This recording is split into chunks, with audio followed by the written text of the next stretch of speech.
예, 들어오자마자 바로바로 예, 그 메시지 좀 남겨주시고요.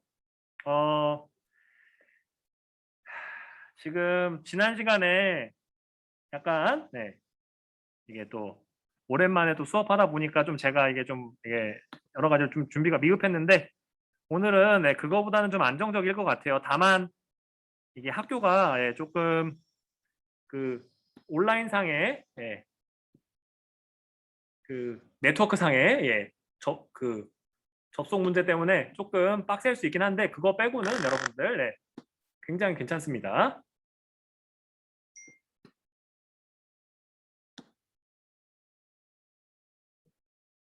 음,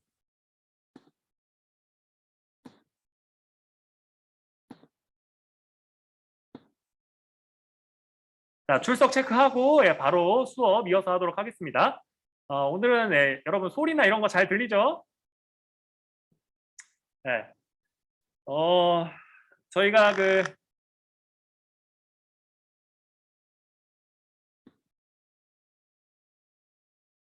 네.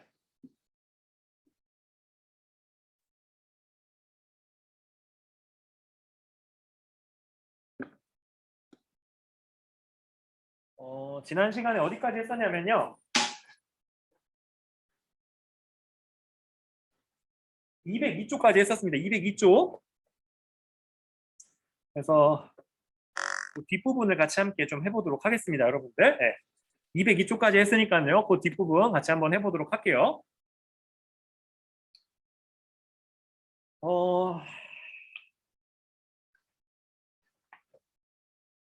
다시 한번 확인하고 잠시 출석 확인하고 바로 수업하도록 하겠습니다.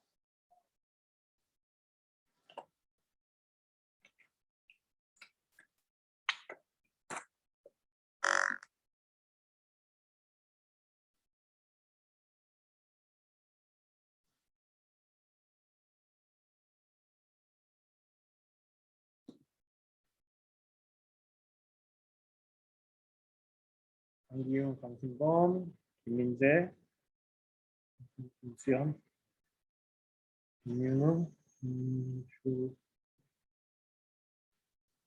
김주영 전화. 그래서 27명 되면 되는 거. 2명 전출. 26명 되면 되는 거죠? 예, 아닌데? 나폰 27이어야 되는데? 잠깐만. 둘 빼면 26, 27. 맞는데? 한 명 누구야?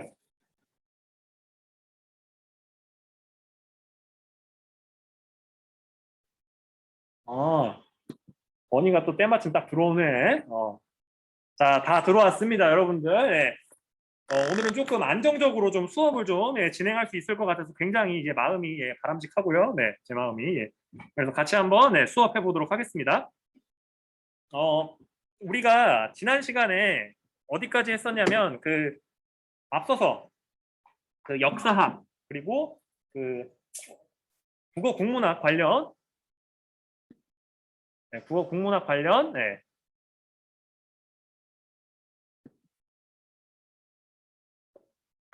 네, 수업을 했었습니다, 여러분들.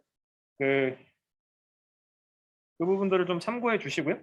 그래서 네, 기억 좀 해주시고 이제는 이 종교계 부분부터 같이 한번 해보도록 하겠습니다. 그래서 이 종교계 부분을 할 때에는 여러분들 다양한 그 종교들이 어떤 일을 했는지 그런 것들을 조금 잘 그러니까 분류를 해주시고요. 그리고 무엇보다도 그 분류가 과연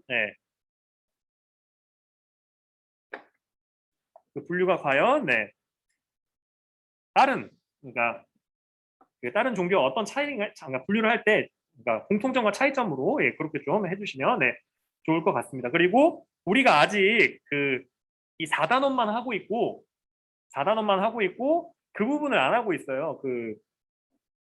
그러니까 통치 그 과정 그래서 뭐 무단 통치, 문화 통치 뭐 이런 거 그 부분은 요 4단원이 마치고 나면 바로 이어서 1단원으로 다시 돌아가서 바로 진행하도록 하겠습니다, 여러분들. 네, 그래서 이 단원을 조금 이게 좀 부수적인 영역이기 때문에 이런 것들을 먼저 하면서 그 흐름을 그냥 그 1학기 그러니까 기말고사 이후에 배웠던 내용들을 복습한다라고 생각해 주시면 좋을 것 같습니다. 그래서 3일 여러분들 요 3.1 운동의 주요 역할을 했던 분들이 바로 이 종교계다라고 여러분들 알아주시면 좋을 것 같아요.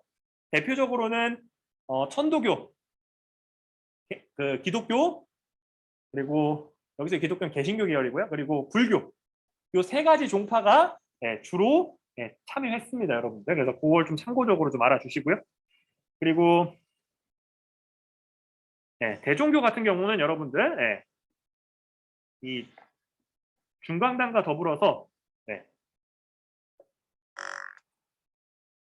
만주에서 주로 독립운동하셨던 분들이다 라고 알아주시면 좋을 것 같습니다. 그런 질문할 수도 있어요. 선생님 지난번에 말씀하시기를 만주사변과 중일전쟁 때문에 만주에서 무장독립운동 오래 못했다고 했잖아요. 그러니까 30년대 이후로는 못했다고 하지 않았나요? 맞습니다. 그때에는 이 북로군정사나 여기 분들이 러시아 쪽이나 중국 관내 만리장성 안쪽으로 들어가서 활동하게 됩니다. 여러분들 참고해 주시고요.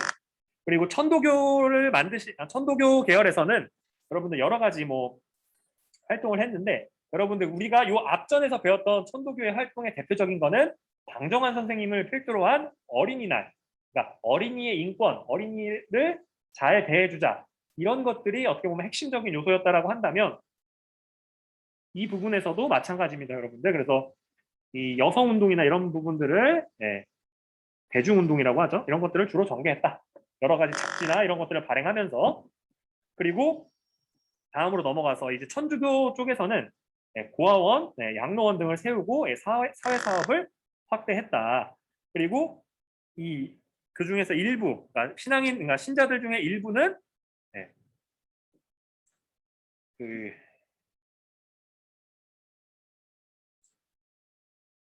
만주에서 독립운동으로 되게 여러 가지 활동을 했다라고 여러분들이 좀 알아주시면 좋을 것 같습니다. 그리고 다음으로 넘어가세요. 의민단이라고 하는 거 만들어서 했고요. 그리고 개신교 같은 경우는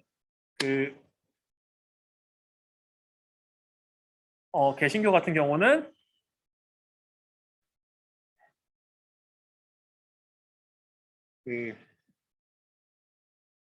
교육운동을 전개했고 또한 이제 신사참배를 거부하면서 나중에 여러분들 이 신사참배를 찬성했던 사람들 그리고 거부했던 사람들이 8.15 해방 이후에 굉장히 갈등을 하게 됩니다, 여러분들. 그래서 그건 좀 참고적으로 알아주시고요. 그리고 조선 500년 동안 차별을 받았던 불교 같은 경우에는 아까 전에 3.1 운동에 주로 참여는 했다라고 했습니다만 굉장히 조금 친일적인 요소가 다른 종교에 비해서 굉장히 많았습니다, 여러분들. 그렇지만 그런 것들을 한용운 선생님을 필두로 해서 이제 그러니까 개혁해 나가려고 하는 움직임도 있었고요. 이 원불교라고 하는 거는 이 불교에서 조금 갈라져 나오는 한 종교인데 이들이 대부분 불교의 생활화 그리고 또 대중화를 이렇게 계속 노력했다라고 알아주시면 좋을 것 같습니다. 여러분들 제가 위에다가 지난 수업하면서 말씀드렸던 거 여기다 좀 적어놨습니다. 요 5개의 연도는 여러분들 잘 기억해 주세요. 왜 그러냐면 이 연도를 알아야 일제강점기의 시작과 끝, 1910년과 1945년 그리고 그 중간에 있었던 굵직굵직한 그런 사건들을 알아야 이 여러 가지 이런 변곡점들을 알 수 있거든요. 그래서 이렇게 좀 잘 5가지 정도는 기억해 주세요, 여러분들. 요거 잠깐 적을 시간을 드리고 다음으로 넘어가도록 하겠습니다.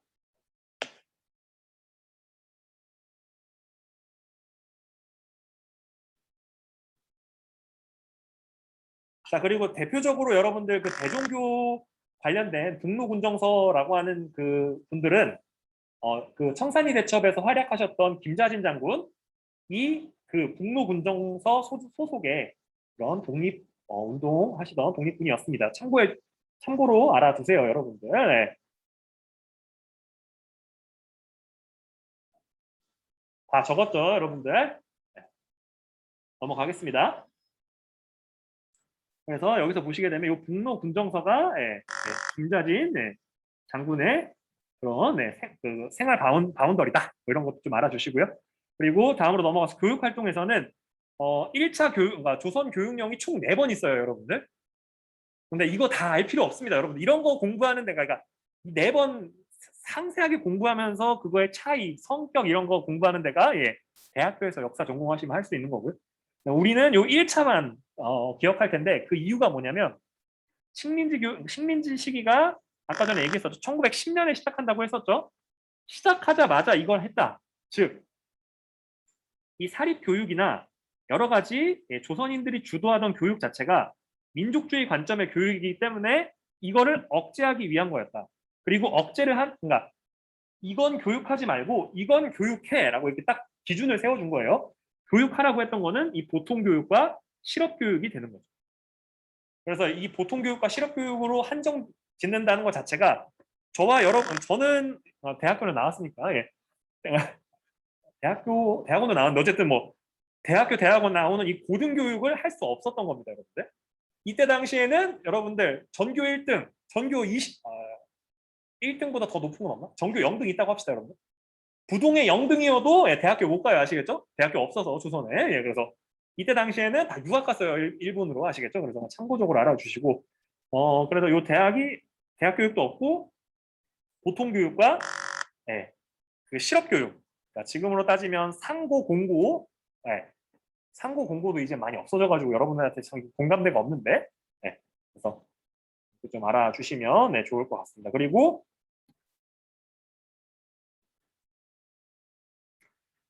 무엇보다 이 보통학교에서의 핵심 교육은 뭐냐면 일본인으로 만드는 거예요. 이 보통학교의 목적은 일본인이에요. 일본어, 일본 역사, 수신. 이 도덕 자체가 목적이 뭐냐면 여러분들 도덕 왜 배워요, 요즘에는? 윤리라고 불리기도 하고 그걸 만드는 게 민주시민, 올바른 시민으로서의 역량, 정체성을 그리고 세계관을 확립한다. 뭐 이런 건데 여기서는 일본 국왕한테 순종적인 신민, 충직한 백성 뭐 이런 뜻이거든요. 믿음직한 백성, 뭐 충직한 백성. 그래서 이거를 만드는 게 목적이다 보니까 이게 굉장히 이제 교육이 왜곡된 거죠, 여러분들. 참고해 주시고요. 그리고 실업 교육에서는 단순 기술 교육, 예를 들어 뭐 그 조금 과장해서 얘기하면 여러분들 삽질을 어떻게 하는지 배우고 그 기초적인 이런 역할들만 배우는 거예요. 뭐 전선을 어떻게 깔고 조금 더 고급 기술이나 이런 것들은 잘 이렇게 배우기 쉽지 않고 참고적으로 좀 알아주시면 좋을 것 같습니다. 건설 현장을 예로 들었을 때 그리고 이런 것들 때문에 그 민족운동을 하시는 분들이 계속 교육적인 이런 독립운동들을 그러니까 교육적인 이런 민족교육운동을 진행하게 되는 거죠. 그래서 대표적으로 사립학교들이 만들어지게 되고요. 그리고 강습소와 야학, 계량서당. 그러니까 여기서 이게 제가 이게 바로 이렇게 여기서 이게 말씀 안 드렸던 이유가 뭐냐면 이 사립학교 교육의 통제 대상이 됐던 게 이 계량서당이에요. 아시겠죠? 그러니까 서당 하시던 분들이 이제 조선이 멸망하고 과거 시험을 안 보니까 과거 시험 과목을 가르치는 게 아니라 근대 역사, 즉 근대 민족주의 역사학이나 이런 것들을 배우러 오는 학생들한테 막 가르친 거예요.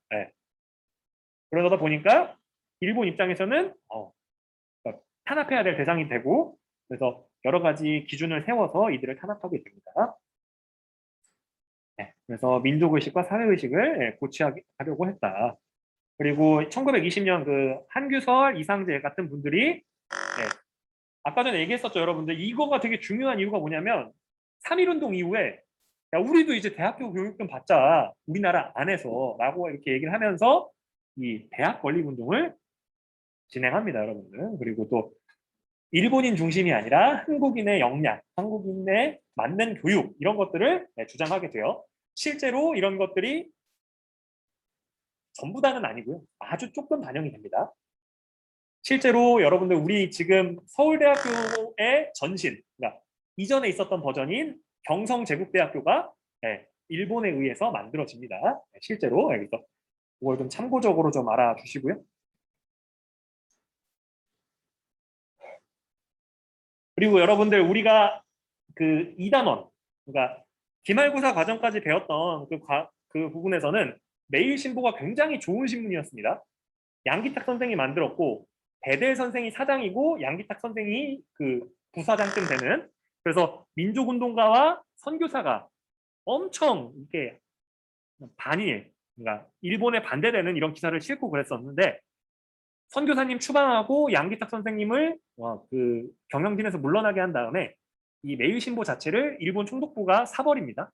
그래서 총독부 기관지가 돼요. 그래서 1910년을 기점으로 매일신보의 논조가 180도로 바뀌어요.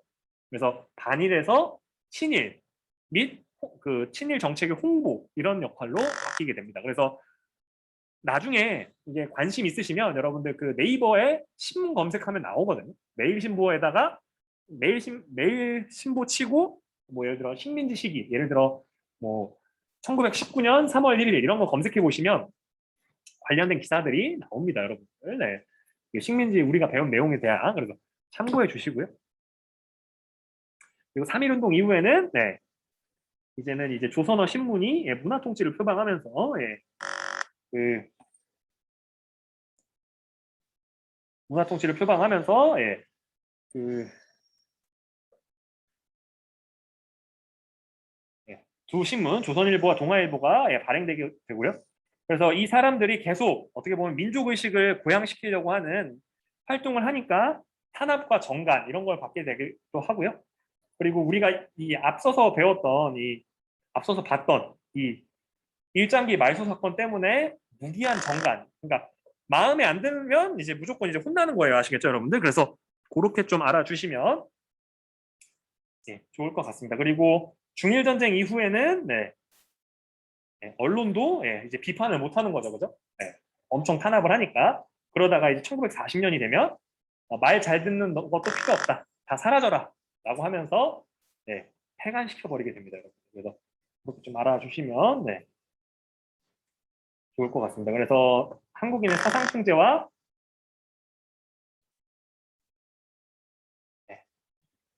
독립운동 탄압을 위해서 철저히 단속했다. 그리고 40년에는 이거 해서 폐간시켰다. 알아주시면 좋을 것 같습니다. 그리고 이 대중문화의 영역에서는 여러분들 크게 연극과 영화, 문화과 예술, 대중가요와 대중잡지. 그래서 요즘에 있었던 대부분의 매체와 이런 문화의 대상들이 문화의 표현 방식들, 예술의 표현 방식들이 그때 당시에도 대부분 있었습니다. 참고해 주시고요. 이때 당시에 처음으로 레코드라고 하는 게 도입됐다. 뭐 이런 것도 좀 알아주시고. 그래서 추금기를 재생하면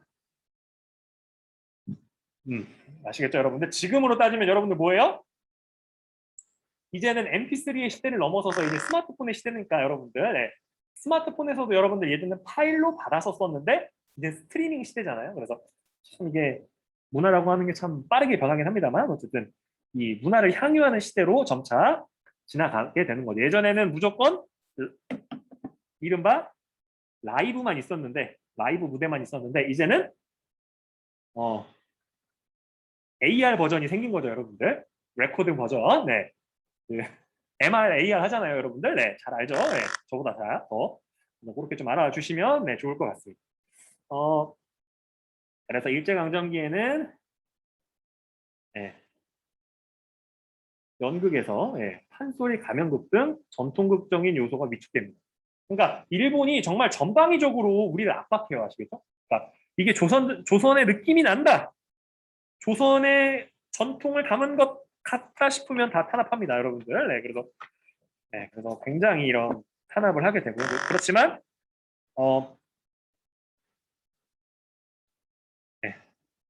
그래서 비극적인 사랑을 뭐 심파극도 인기를 끌게 되고요. 그러니까 이게 그 어떻게 보면 사람의 감정을 다루는 쪽으로 이게 발생을 하게 되는 거죠, 여러분들.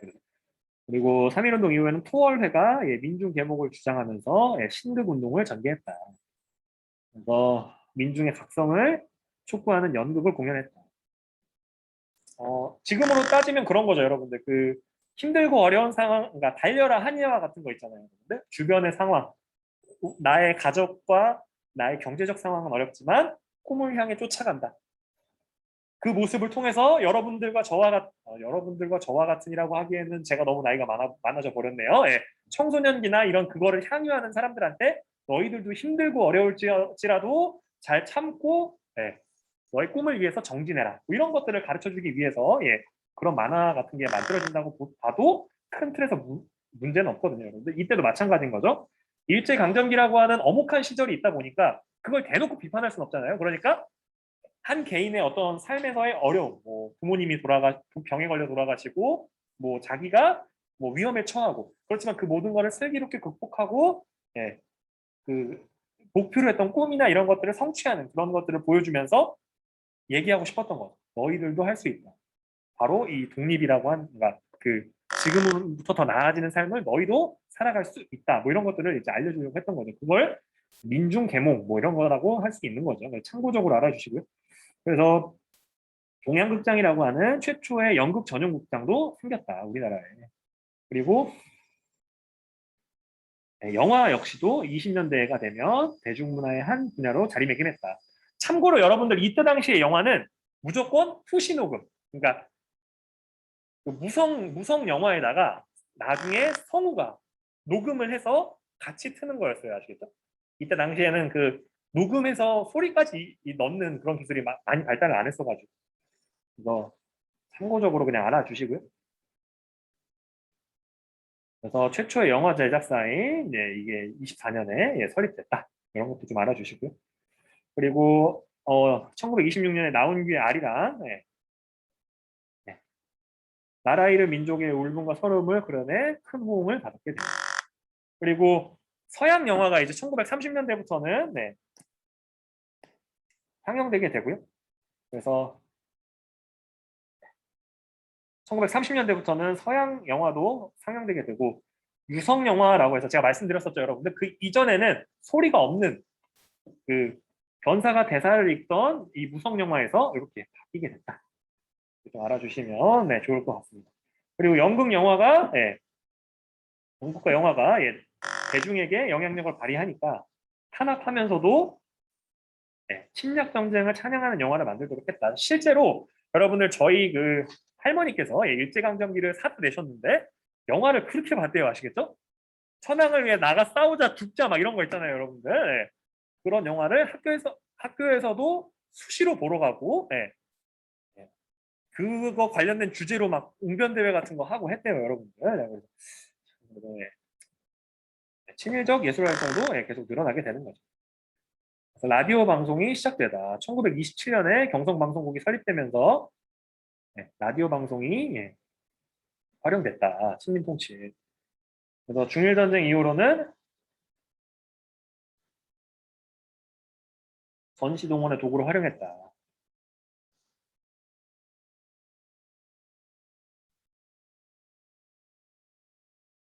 그리고 여러 것들을 하면서 한국인의 일상을 통치했다. 순간 뭐 별의별 통제를 다 했어요, 여러분들. 문학과 예술 활동. 여러분들 제가 그 요 두 분은 여러분들 굉장히 1910년대에는 가장 그 앞서서 독립과 어떻게 보면 어, 어떻게 보면 자유로운 조국에 대한 이런 열망 이런 것들 드러내셨던 분들인데 이분들이 1930년대가 되면 다 이제 전절하십니다. 아시겠죠? 안타깝죠, 여러분들. 그래서 계몽적 성격의 문학이 유행했다. 그래서 3.1운동을 기점으로 다양한 문예 사조가 등장했고요. 그래서 낭만주의, 자연주의와 식민지 현실에 관심을 둔 사실주의 문학이 함께 유행했다. 그래서 뭐 1920년대에는 이거 맨날 나와요. 20년대 중반에는 사회주의 영향으로 신경향파 문학도 등장했고요. 30년대가 되면 탄압으로 순수 문학의 경향이 나타났다. 이육사 윤동주가 저항의식을 담은 문학을 발표했다. 여러분들 진짜 여러분들 지금 여러분 나이 때는 여러분들 이 서시를 읽어도 별 감흥이 없어요. 아시겠죠? 하늘을 우러러 죽는 날까지 한 점 부끄러움 없길 잎새에 이는 바람에도 나는 괴로워했다. 아, 이거 진짜 굉장히 상념에 빠지게 되는 여러분들 문장입니다, 여러분들. 네. 네, 그래서 나중에 여러분들도 한 20대 중반이 넘어가면서부터는 이런 거 한 번씩 읽을 때마다 예, 스스로의 삶과 예, 이런 것들 되돌아보게 되는 때가 올 테니까요. 예. 여러분 나이 때는 저도 시에 대해서 잘 몰랐어요, 아시겠죠? 예, 그냥 이거는 시험 보나 보다 열심히 해야지 약간 이런 느낌이었는데 네. 그렇고요. 예, 다음으로 넘어가서 예, 음악계에서는 네, 가곡과 예, 동요가 만들어졌다. 그래서 뭐 참고적으로 알아주시고요. 뭐 우리가 여기서 알아둬야 될 네, 뭐 민족 정서가 담긴 이런 노래들도 있고 그리고 안익태 선생님이 예, 애국가를 작곡했다. 그리고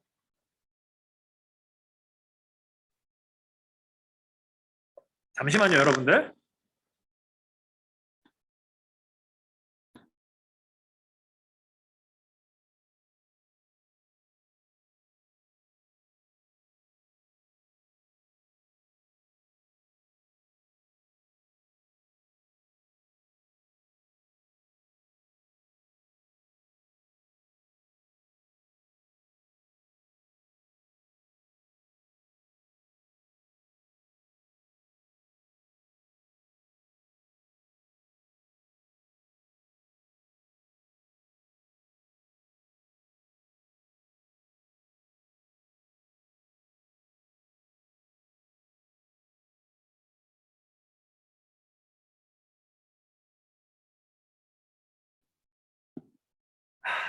여러분 죄송합니다. 예.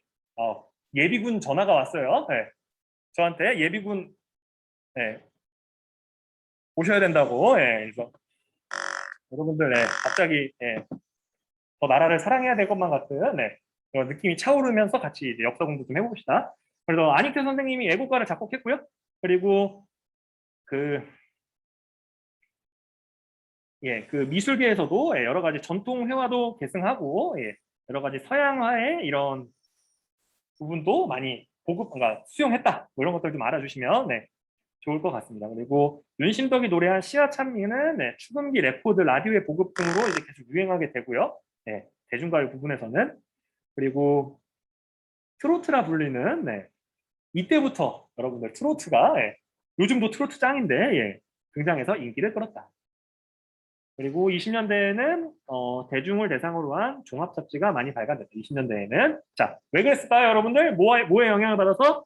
예, 문화 통치의 영향을 받아서 다 허용을 해준 거죠, 여러분들. 그렇지만 30년대 민족 말살 통치 그리고 40년대가 되면 제가 한국 식민지 정책이라고 해서 뭐 좀 더 이게 또 나아가는 뭐 전시동원 체제 혹은 뭐 이렇게 부르게 되는 그런 더 극단적인 시대가 되면서는 이런 것들이 다 폐간이 됩니다, 여러분들. 네. 그리고 30년대 후반에는 네, 여기서 보죠. 침략전쟁 미화, 내선일체. 여러분들 이게 내선일체가 뭐가 되냐면 일본과 조선이 하나의 몸이다 라는 뜻이에요. 아시겠죠? 여러분들. 그러니까 말도 안 되는 논리죠, 여러분들. 네, 그래서 이런 거를 네, 기사화하고 막 열심히 다뤘다라고 알아주시면 좋을 것 같고요. 그래서 여기에 들어갈 내용을 잠깐 정리하고 예, 앞으로 넘어가겠습니다. 광주 학생 항일 운동이 되고요. 1번이. 그리고 예, 2번에 들어가야 될 내용이 예, 근우회라고 하는 단체가 됩니다, 여러분들. 네. 혹시 여러분들 질문 있나요? 네, 예. 질문 없으시면 네, 자, 저희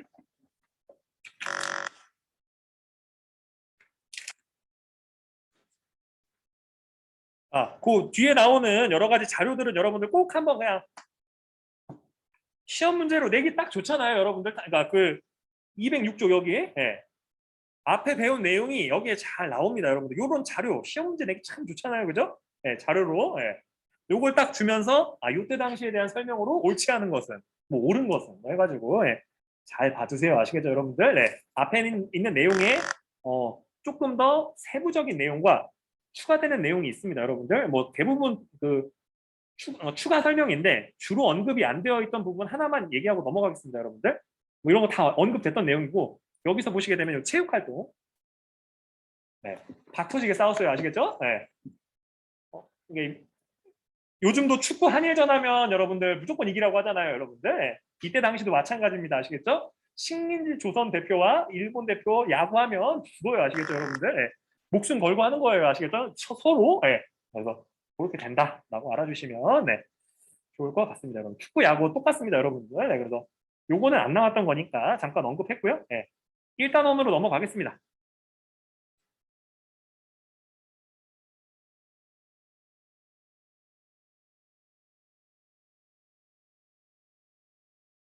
자, 저희가 이 세계사 부분 다 했습니다, 여러분들. 네. 기말고사 끝나자마자 다 했어요. 아시겠죠? 네, 다 했어요. 네. 네.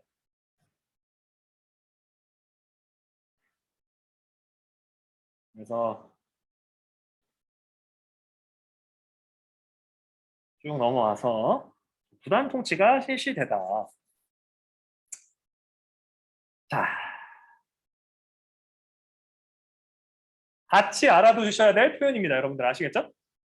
교과서로는 네, 163쪽 네, 다시 시작하는 거예요, 여러분들. 자, 그리고 여러분들 이분들이 뭐다? 교사다. 여러분들 요즘에도 선생님들이 학생인 여러분들한테는 굉장히 부담스럽고 예. 선생님이 뭔가 말하면 꼭 해야 될 것만 같고 예, 부담감이 엄청나지만 네. 이때 당시에는 네. 거의 그냥 요즘 경찰 뺨치는 존재였어요. 아시겠죠, 여러분들? 학교에서 예. 참 그런 거 보면 이때 당시 교육 어떻게 했는지 몰라. 예. 예. 심지어 예. 초등학교 교사들이 예, 제복 입고 칼을 차게 했다. 무서운 시절이었다라고 알아주시고 예. 어, 국권을 강탈하고 예, 조선 총독부를 세웠고 여기에 총독부 총독은 육해군 대장 중에서 임명했다.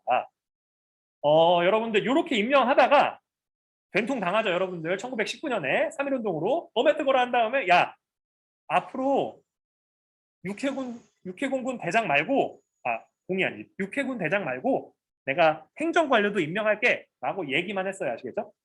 그 사람들 임명은 안 했고 군인 임명 안 하고 행정관료도 임명할게 라고 얘기만 했어요. 아시겠죠? 여러분들 순간 제정신이 아니었다. 그래서 일본 국왕에 직속돼서 일본 의회와 내각의 통제를 거의 받지 않았다. 그래서 요즘 우리가 흔히 아는 삼권 분립이라고 하죠. 행정, 입법, 사법권 플러스 군통수권까지 이 총독 아저씨가 싹 가졌다. 무서운 존재죠, 그죠? 예. 거의 왕이에요, 여러분들. 거의 왕이에요, 왕. 예. 일왕은 아니지만 거의 왕에 준하는 그런 역할을 한 거죠. 그래서 총독부의 주요 관직은 대부분 일본인이 차지했다. 주요 관리는. 네, 그리고 한국인은 한국인을 정치에 참여시킨다는 명분으로 중추원을 만들었다. 네.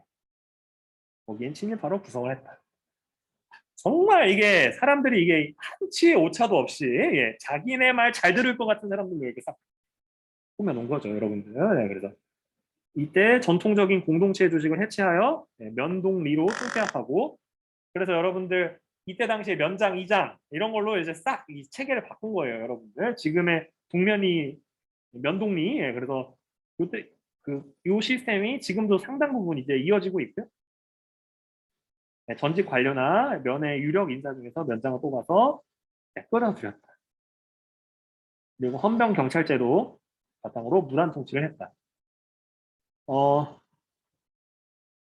이 헌병 경찰 통치의 여러분들 핵심이 뭐가 되냐면 여기서 핵심이 뭐가 되냐면 이 헌병이라고 하는 게 여러분들 원래 영어적 표현으로 제가 얘기했었죠, 여러분들. MP라고.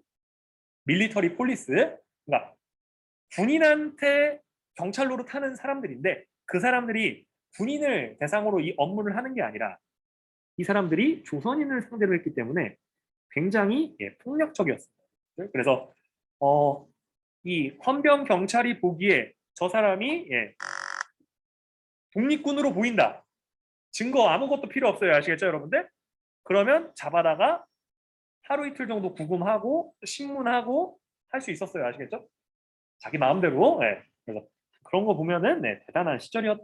그래서 네, 헌병이 경찰 업무를 담당하는 걸 말하는 거고요. 전국 각지에 이걸 설치하고 네. 헌병 경찰은 세금 징수, 검열, 언론 지도, 위생 점검 등 네, 일반 행정까지 했다. 그리고 구류, 그러니까 구속하는 거예요, 여러분들. 태형, 때리는 거. 네. 3개월 이하의 징역, 범죄들 직결 심판, 재판 과정 없이 야, 너 징역 3개월 바로 하는 거예요, 아시겠죠? 헌병이 보시기에 불량하다. 그냥 그러면 이제 가는 거예요, 아시겠죠, 여러분들? 네. 참 이게 제정신 아닌 시절이었다. 그러니까 이게 3.1운동 일어나는 거예요, 여러분들. 네, 그래서 일제는 학교 교직원들까지 제복을 입히고 칼차게 했고 예, 위압적인 분위기에서 예, 모든 네, 자유를 억압했다. 그래서 모든 신문 폐간시키고 항일 서적도 발행 금지시키고 모든 정치단체와 학회 해산시키고 예, 예, 고등교육 기회를 부여하지 않고 주로 보통교육과 실업교육을 실시했다. 자, 여러분들 이게 뭐죠, 여러분들? 우리 배우고 올라왔으니까 한 번씩 써놓읍시다. 배우고 올라왔다는 표현이 참 그렇네요. 배우고 돌아왔으니까 제1차 조선교육령 네, 1911년에 요걸 했는데 왜 했다 그랬어요, 이거? 개량서당이 민족교육을 했기 때문에 얘네들을 탄압하기 위한 그렇게 하기 위한 이런 구조였다 라고 알아주시면 좋을 것 같고요.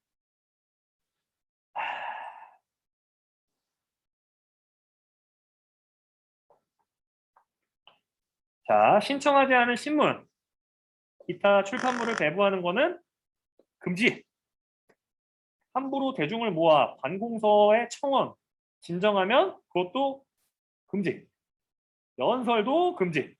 싹 다 금지예요. 아시겠죠, 여러분들? 네, 그래서. 그러니까 이때 당시에 일제 통치에 조금이라도 반대할 기미가 있으면 네, 그냥 바로 그냥 보내버리는 거죠. 네, 그래서 꼭 좀 알아주시고 태형령 이것도 무서운 법이에요, 여러분들. 얼마나 이게 차별적입니까, 여러분들? 얼마나 차별적입니까? 조선에 살고 있는 일본인 적용 안 돼요. 네, 일본에 살고 있는 일본인 적용 안 돼요. 일본에 살고 있는 조선인 적용됩니다. 아시겠죠? 얼마나 이게 차별적이에요, 아시겠죠? 네, 그래서 이런 거 생각하면 여러분들 진짜 참 코가 두 개라서 콧구멍이 두 개라서 숨을 쉬지 예. 기가 막힙니다, 여러분들. 그리고 골 엉덩이를 까서 때리는 건데 여러분들 그 참고로 말씀드리면 여러분들 한 20, 30대 정도만 하면 네, 골병 들고요. 예, 골병이라고 하는 게 건강한 사람에 한해서 그 건강상의 심각한 타격을 입고 목숨을 부지하는 게 되고 50대 넘어가면 죽으란 얘기예요. 아시겠죠, 여러분들? 근데 막 100대씩 때리고 그랬어요. 이거 아시겠죠? 100대 때리면 죽어요, 여러분들. 이때 당시에. 예. 병원 못 가고 하면 이 폐혈증 걸려가지고 예, 터져가지고 죽어요, 여러분들. 그래서 50대 넘어가면 막 하반신 마비 오고 한단 말이에요, 여러분들. 그래서 30대 언더로 대부분 맞는 것도 정말 양반이었던 거고 기본 좀만 잘못하면 50대 100대면 그냥 가는 거예요, 여러분들. 맞다가. 네, 참고해 주시면 네, 좋을 것 같습니다, 여러분들. 그리고 네, 뭐 참고해 주세요. 뭐 경찰과 이 경무부가 이 경찰이라는 뜻이거든요. 경찰과 이게 군인이 같이 있다. 뭐 이런 얘기 보여주는 거고요. 다음으로 넘어가서 1910년대 이게 정치라고 한다면 경제적인 침탈 부분에서는 이 토지조사 사업이 있습니다. 그래서 이 토지조사 사업을 왜 했냐? 왜 했냐?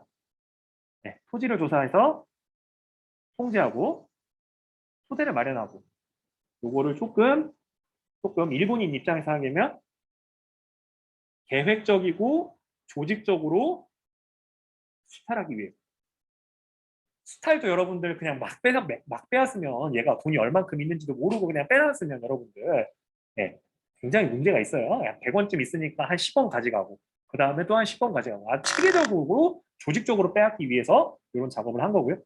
그래서 임시 토지조사국을 1910년에 설치를 하고 1912년에 공포합니다. 근데 자, 일본이 얼마나 여러분들 일본의 식민 통치를 제가 기만적이다라고 했었는데 이 기만적이라는 표현은 이 겉과 속이 다르다. 겉과 속이 다르다라는 뜻인데 여기에서도 그 면모가 여실히 나타나죠. 이 토지조사 사업에서도 처음에는 근대적 토지 소유권을 확립하기 위한 거다. 그리고 야 니네 토지에 대한 세금을 공정하게 해줄게. 이렇게 포장합니다. 근데 목적은 이 토지 그 세금을 늘려서 지배의 경제적 기반을 만들고 일본인이 쉽게 토지를 투자할 수 있게 하려는 데 있었다. 그래서 대부분 이 토지조사 사업을 했을 때 조선인들이 나 일본 사람들 싫으니까 이거 신고 안 해야지 이런 관점이 되게 강했단 말이에요. 그래서 언제까지 신고하지 않으면 모든 토지는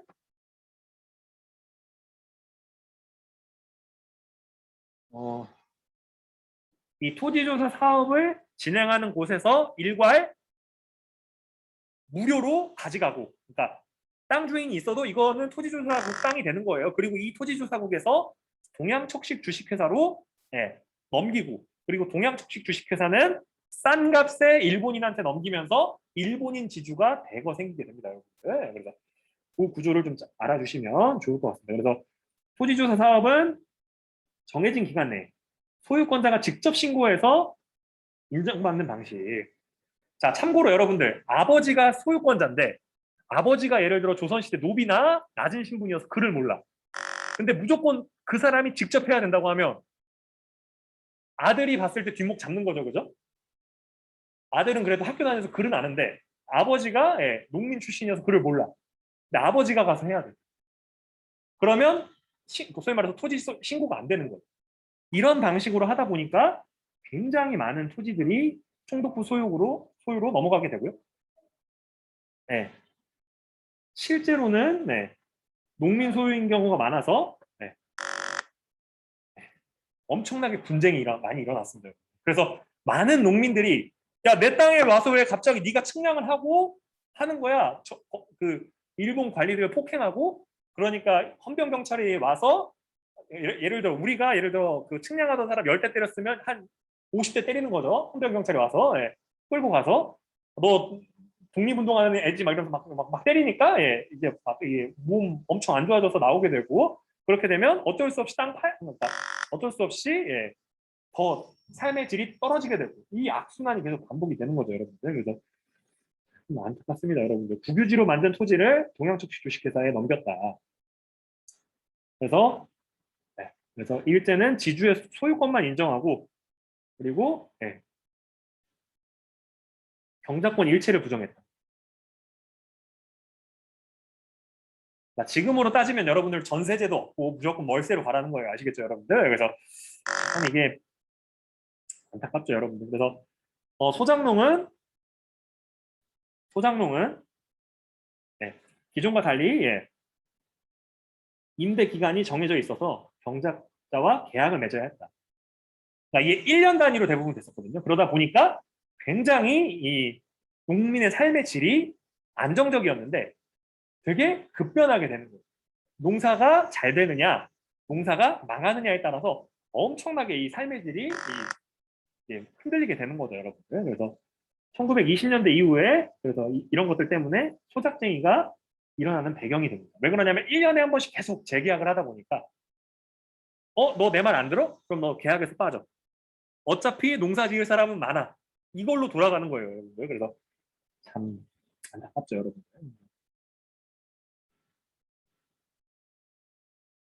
일본인들과 일부 한국인들만 대지주가 되고 나머지 농민들은 지위가 약화됐다. 언제보다? 조선시대보다. 아시겠죠? 조선시대 때보다 지위가 더 떨어지는 거예요, 여러분들. 그래서 경작을 유지하고자 높은 소장료를 부담해야 되고 경제적 처지가 더 열악해집니다. 그래서 화전민이 되거나 만주나 연해주로 이주하게 됐죠. 아이 못 살겠다. 내가 차라리 땅을 개간하지 뭐 이러면서 넘어가게 되는 거죠. 동양측식 주식회사. 한국의 부강을 꾀하고 한국인들의 문화를 입을 수 있도록 개발한다라는 말도 안 되는 소리를 했는데 예. 네, 그래서 동양측식 주식회사는 이런 것도 했다고 합니다. 우린 대부분 땅만 거래하고 말았다라고 생각하는데 그 토지와 곡물까지 거래했다. 그래서 17년부터 본점을 일본으로 옮기고 투자로 했다.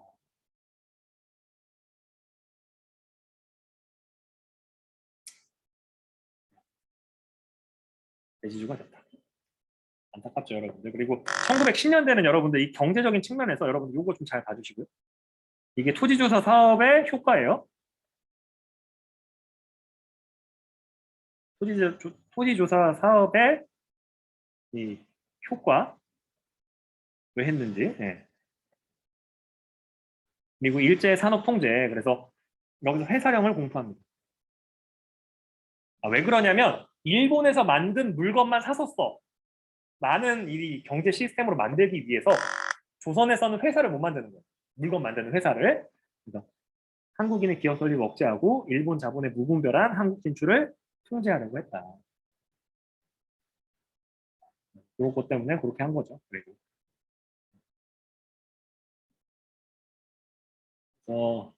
어업령, 산림령 이런 것들을 해서 독점하고 막대한 이익을 챙기게 되고요.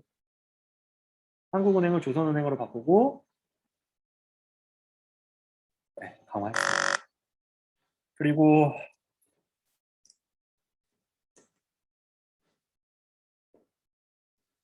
그리고 여러 가지 사회 간접자본, 주요 도시와 항구, 철도 이런 것들을 정비하긴 했는데 이것들이 다 어떻게 보면 그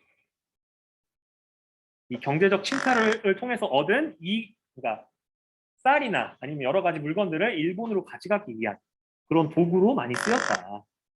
네, 좀 알아주시면 좋을 것 같습니다. 그래서 한국에서 생산된 농산물, 자원 등이 이출이라고 하는 게 갖고 나가는 거거든요. 이출과 일본 상품의 한국 판매가 더욱 쉬워졌다. 그러니까 일본과 조선을 연동시키기 위해서 이런 사회 간접 자본을 깔았다. 알아주시면 좋을 것 같습니다. 그래서 토지조사령 이런 것 좀 쭉 한번 읽어봐 주시고요. 자, 여기 지금 약 3분 정도 남았는데 1번 정도만 같이 함께 풀어보고 마치도록 하겠습니다, 여러분들. 힘들지만 좀만 더 합시다, 여러분들. 지금 힘들면 나중에 조금 편해요. 아시겠죠? 원래 이렇게 약간 좀 그런 거 하는 거니까. 1번 보시게 되면 내용이 뭐죠? 토지조사령과 관련된 정책이 실시된 후 한국 농민의 처지는 어떻게 변했는지 2번을 활용해서 써보세요. 아주 이게 깔끔하죠, 여러분들. 이런 것들이 여러분들 참 이게 수능적인 탐구활동 그 문제죠, 여러분들. 주관식이긴 합니다만. 자, 첫 번째로 어떻게 변했죠? 현실적으로 그걸 알아야죠. 토지 소유권만 인정돼.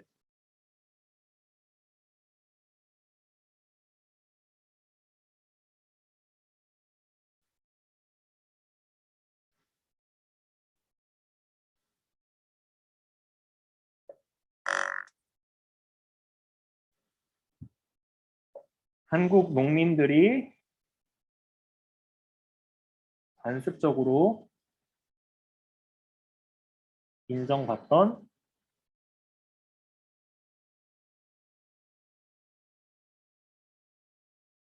경작권이 부정되었다.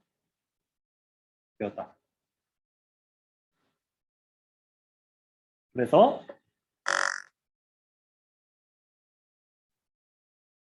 영구 소작권이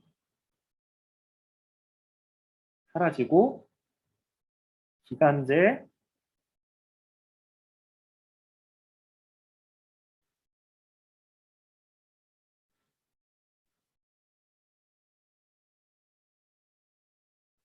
여러분들 조금 오타가 났습니다, 여러분들.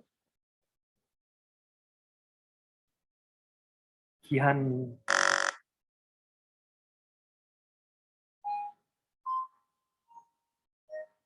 기한부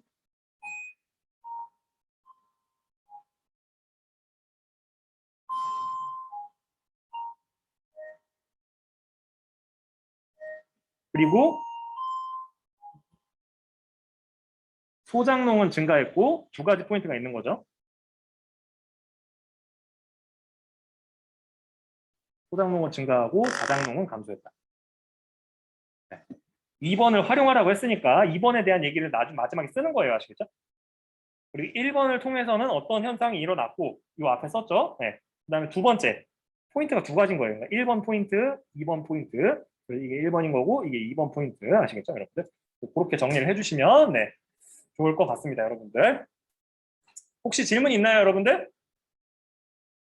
예, 수고 많았고요. 여러분들. 네, 메시지 꼭 남겨주시고 예, 나가시면 되겠습니다. 여러분들. 수고 많았습니다. 쉬는 시간입니다. 창문 및 트림문을 모두 열어 수고 많았습니다. 주세요.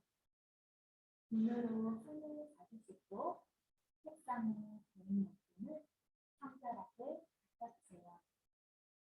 이동시에도 마스크를 착용하며 2m 이상 거리를 유지해 주세요.